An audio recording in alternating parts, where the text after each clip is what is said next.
Morning বন্ধুরা, তোমরা সবাই কেমন আছো? আশা করি তোমরা সবাই খুব ভালো আছো। আর আমিও আছি বেশ। আর এই যে ছাদে চলে আসলাম জামা কাপড় ধুয়ে নিয়ে। আর বেশ খানিকটা আজকে জামা কাপড় ধুয়ে দিয়েছি, তাই জন্যই ছাদে আসতে হলো। আর ছাদে যত রোদ উঠেছে, জামা কাপড় কিন্তু তাড়াতাড়ি শুকিয়ে যাবে, কিন্তু আসতে ইচ্ছা করছিল না জানো। আবার ফের জুতো পরে আসেনি, খালি পায়ে চলে এসেছি। তো পায়ের তো যা অবস্থা হলো, ছাদ একবারে গরম হয়ে গেছে এত সকাল সকাল। তাও আবার প্রচন্ড হাওয়াও আছে জানো, জামা কাপড় মেলেও শান্তি পাচ্ছি না, জড়ো জড়ো হয়ে যাচ্ছে। তাও ক্লিপ দিয়ে আসলাম, জানি না এখন এই ছাদের কাপড় জামা কাপড় ওই ছাদে না নিয়ে চলে যাই।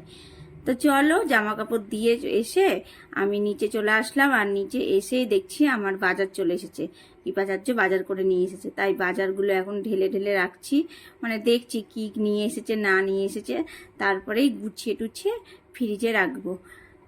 আজকে বাজার থেকে আমাদের নতুন কিছু নিয়ে এসেছে, বাঙি নিয়ে এসেছে।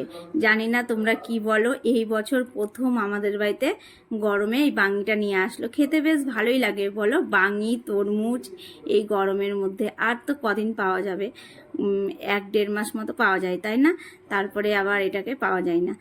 তো যাই হোক, এই দেখো এগুলো এখন আমি সব বাজার টাজার এখন গুছিয়ে গুছিয়ে রেখে দিব সুন্দর করে। তোমাদেরকে তো বললামই। আর বাঙিটা খাবো বিকালে, তোমাদের দাদা ভাই থাকবে তখন কাটবো, বিট লবণ ছিটিয়ে খেতে বেশ ভালোই লাগে তাই না।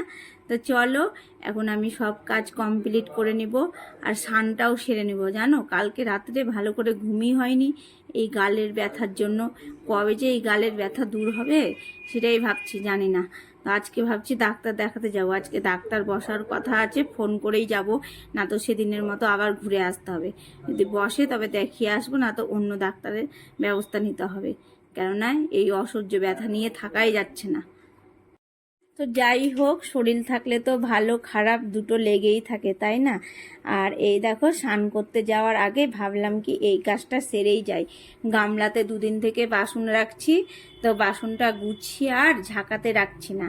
এত আলসামো, বাসন ধুতে আমাকে অত সমস্যা লাগে না, কিন্তু এই যে জায়গা মতো রাখতেই মনে হয় মাথা খারাপ হয়ে যায়। এই বাসন এই জায়গাতে যাবে, ওই বাসন ওই জায়গাতে যাবে। তো যাই হোক, গামলাটা এখন আমাকে খালি করতেই হবে। আর যে কটা রান্নার কাজে লাগবে বাসন, সেই কটা ওপরে রেখে দিব। তো চলো,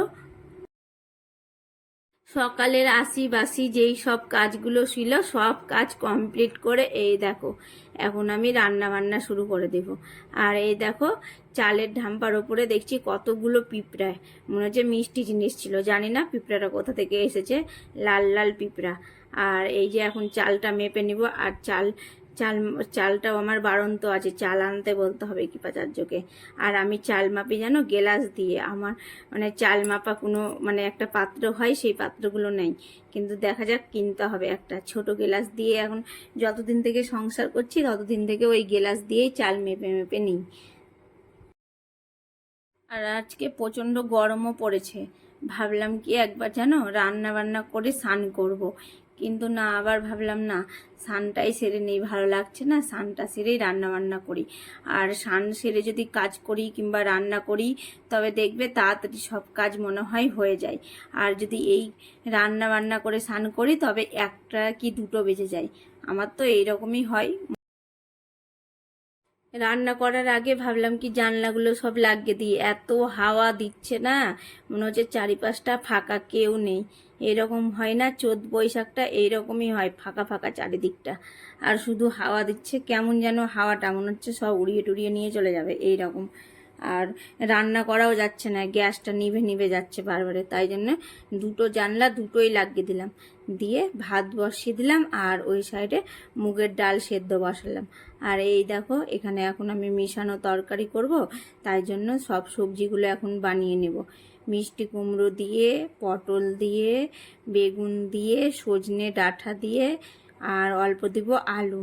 এই তরকারিটা খেতে বেশ ভালোই লাগে, সেদিন করেছিলাম তো ভালো হয়েছিল, কৃপাচার্য বলেছে কি আরও একদিন করো, তো তা ভাবলাম আজকেই করে নিই। আর ডালের সঙ্গে ভাবছি আলু ভাজবো গোল গোল করে, বেশ ভালো লাগে না। আর এবার জানো তো ভাবলাম আলুর পাঁপড় দিব, কিন্তু আলুর পাঁপড়ও দেওয়া হলো না, কোথায় কই কিছুই হলো না, বড়ি তো দেওয়াই হলো না, বড়ি দেওয়াও হবে না আমাদের, কেননা আমার মা সব কিছুই তো তোমরা জানো, নতুন করে আর কিছু বলার নেই তোমাদেরকে। আর আলুর পাঁপড়টা দেওয়া হতো, কিন্তু কই আলুর তো দামই তো কমলো না, এবার আলুর দাম অনেক, তাই না? অন্যবার 5 টাকা 6 টাকা কিলো আলু হয়, এবার 10 টাকার ওপরেই আলু ছিল, আর এখন তো বলে 20 টাকা কিলো না এরকম। আমি তো বাজার যাই না সেইভাবে, তাই জন্য দাম দরটা অত ঠিকঠাক জানি না।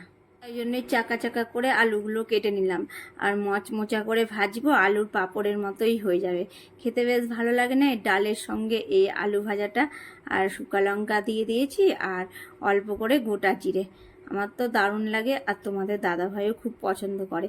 আর জানো, এই গরমের মধ্যে না পান্তা ভাত খেতেও কিন্তু অসাধারণ লাগে, তাই না? কিন্তু আমি খেতে পারছি না কদিন থেকে, ঠান্ডা ফান্ডা লেগে আছে, তোমাদেরকে তো আর বলবো না অসুখ বিসুখের কথা। কিন্তু পান্তা ভাত আর এই আলু ভাজা যা লাগে না, কি বলবো গাইস, চটকে চটকে পান্তা ভাত মেখে তার সাথে কাঁচা লঙ্কা আর পেঁয়াজ দিয়ে, ওহো জমে যায় না? তো চলো, তোমাদের সঙ্গে আবারও দেখা হচ্ছে সন্ধ্যার সময়। আর আমি একটু রেডি হয়ে গেছি, তোমাদেরকে তো বললামই ডাক্তারের কাছে যাব, তাই জন্য আর বেশি দেরি না করে এখন চলে যাচ্ছি, তোমাদের দাদাভাইও যাচ্ছে। তো চলো ডাক্তার দেখাই, আর আজকে ডাক্তারকে ফোন করেই যাচ্ছি, কারণ ডাক্তার বসেছে, না তো সেদিনের মতো ঘুরে আসলে ভালো লাগে না। তো ডাক্তার দেখানোও হয়ে গেছে, তোমাদের সঙ্গে সেরকম ডাক্তারের কাছে গিয়ে কি ভিডিও করা যায় বলো তো? তো চলো এখন ওষুধটাও নিয়ে নেব। ওষুধ লিখে দিয়েছে 3 রকম 4 রকমের ওষুধ লিখে দিয়েছে। এই ওষুধ খেতে ভালো লাগে না বলো তো, কেমন লাগে? কিন্তু অসুখ বিসুখ হলে তো ওষুধ খেতেই হবে, ওষুধই তখন ভরসা, তাই না? তো চলো বন্ধুরা, ওষুধটা নিয়ে নিই। আর ডাক্তার দেখাতে এসে জানো আশ্চর্য ঘটনা, চপ খেয়েছি, চপ কেউ খাই, সেটাই তোমাদের দাদাভাই বলছে এটাই মনে হয় বাঙালি, চপ খাওয়া দেখে।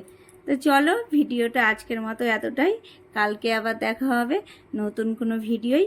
আর তোমরা সব সময় ভালো থেকো, সুস্থ থেকো, আর আমার ভিডিও ভালো লাগলে লাইক করে দিও, আর সাবস্ক্রাইব করতে তো ভুলবেই না। টাটা।